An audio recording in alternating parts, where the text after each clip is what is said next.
turned 80 last winter. The house was silent, just like it had been for many years.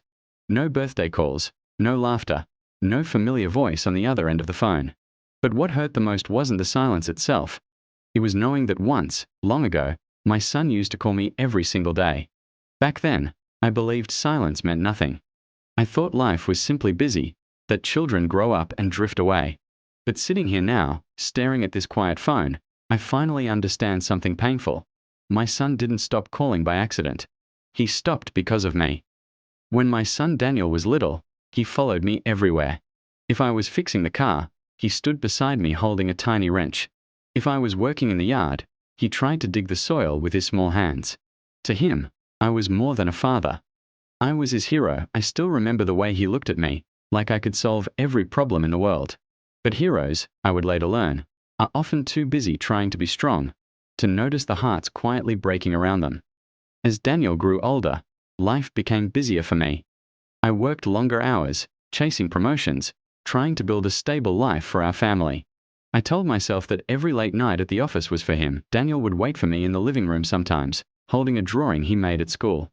Many nights, he fell asleep before I came home. I would glance at the drawing on the table, smile briefly, and promise myself I would spend time with him tomorrow. Tomorrow came and went more times than I can count. Work became my priority, and slowly, Daniel stopped waiting in the living room. He stopped showing me his drawings, his school awards, the little victories that meant the world to him. At the time, I didn't notice the change. To me, he was simply becoming independent. But now I realize something heartbreaking. He wasn't becoming independent. He was learning how to live without me. When Daniel became a teenager, our conversations became shorter. Sometimes he tried to talk about school, about his friends, about things that mattered to him. But I was often tired, distracted, or focused on work. Not now, son, I would say. Maybe later. Later became a word that slowly built a wall between us. A wall I didn't even see forming, brick by brick, silence by silence. One evening, when Daniel was 17, we had our first real argument. He said I was never there for him. I laughed it off at first, thinking he was just being dramatic like teenagers often are, but I still remember the look in his eyes that night. It wasn't anger. It was disappointment, the kind that quietly tells you someone has already started giving up. When Daniel left for college, the house felt strangely empty. I told myself that was normal. Children grow up, they leave home, they build their own lives. That's the way the world works. But what I didn't realize was that when he left that day, something else left with him. The closeness we once had never came back. At first, Daniel still called me sometimes. Short conversations, quick updates about his life. I answered while checking emails or watching television, half listening, half distracted. I didn't notice that every call grew a little shorter. I didn't notice that every goodbye sounded a little colder until one day, the calls simply stopped. Weeks passed, then months. I assumed he was busy with work, relationships, and the life young people build for themselves. I told friends that my son was doing well, even though we rarely spoke. But late at night, when the house was quiet, I sometimes stared at the phone and wondered why he never called anymore. Still, I never called him first.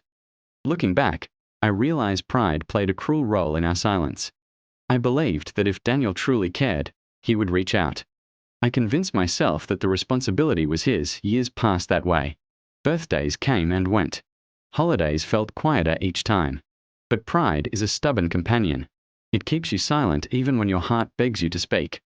Now, at 80 years old, regret sits beside me like an old shadow. I think about the moments I missed, the conversations I ignored, the small cries for attention I never heard. Children don't stop loving their parents overnight. Sometimes, they simply stop trying, after too many unanswered attempts. Last month, something unexpected happened. A letter arrived in the mail. My hands trembled when I saw the name written on the envelope. Daniel. For the first time in decades, my son had reached out. Inside the letter, Daniel wrote something that broke my heart. He said he used to call me every week when he first moved away. But most of the time, I sounded busy, distracted, or uninterested. Eventually, he stopped calling, not because he didn't love me, but because he believed I didn't want to hear from him. Reading those words felt like watching my entire past unfold in front of me. For the first time in my life, I truly understood something painful. My son didn't stop calling because he stopped caring. He stopped calling because I stopped listening. Love doesn't disappear suddenly. Sometimes it slowly fades, when it feels unseen, unheard, and unimportant. If there is one lesson I want to share after 80 years of life, it is this: never assume that people you love will always keep trying. Even the strongest relationships can quietly break under the weight of silence, so if someone important in your life crosses your mind today, call them. Send a message.